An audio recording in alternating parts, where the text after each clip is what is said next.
BJP नेता शुभेंदु अधिकारी के पीए चंद्रनाथ रथ की आखिर किसने की हत्या? क्या इसके पीछे राजनीतिक साजिश है? बीजेपी सीधे तौर पर तृणमूल कांग्रेस पर निशाना साध रही है, तो वहीं अब टीएमसी ने भी इस हत्या की कड़ी निंदा करते हुए कोर्ट की निगरानी में सीबीआई जांच की मांग की है।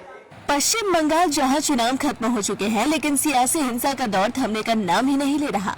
अब इस हिंसा ने ले ली है एक ऐसी ज्वान जिसने पूरे बंगाल की राजनीति को हिला कर रख दिया है। बीजेपी नेता शुभेंदु अधिकारी के निजी सहायक चंद्रनाथ रथ की देर रात गोली मारकर हत्या कर दी गई। घटना मध्यम ग्राम इलाके की है, जहां बताया जा रहा है कि चंद्रनाथ रथ विधानसभा से कुछ काम निपटाकर अपने घर लौट रहे थे। वो अपने स्कॉर्पियो गाड़ी में सवार थे, तभी एक संदिग्ध ग्रे कलर की कार उनकी गाड़ी का पीछा करने लगी।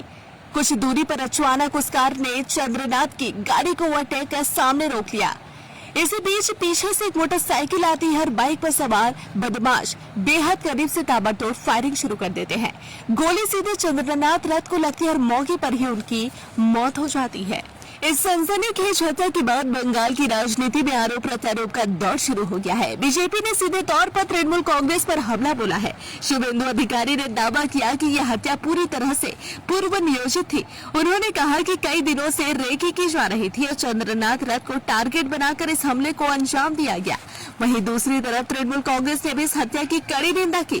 टीएमसी ने सोशल मीडिया पर पोस्ट करते हुए कहा कि लोकतंत्र में राजनीतिक हिंसा की कोई जगह नहीं है और इस पूरे मामले की कोर्ट की निगरानी में सीबीआई जांच होनी चाहिए।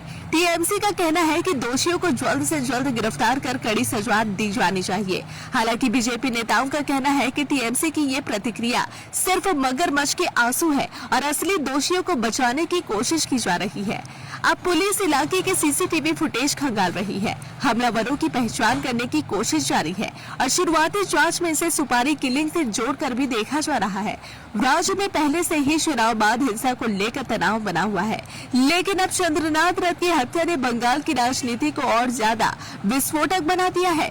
अब सबकी नजर जांच एजेंसियों पर टिकी है कि आखिर इस हाई प्रोफाइल मर्डर केस की सच्चाई कब सामने आएगी और क्या वाकई इसके पीछे कोई बड़ी राजनीतिक साजिश छिपी है। फिलहाल बंगाल में सियासत की लड़ाई अब सड़क से लेकर जांच एजेंसियों तक पहुंच चुकी है।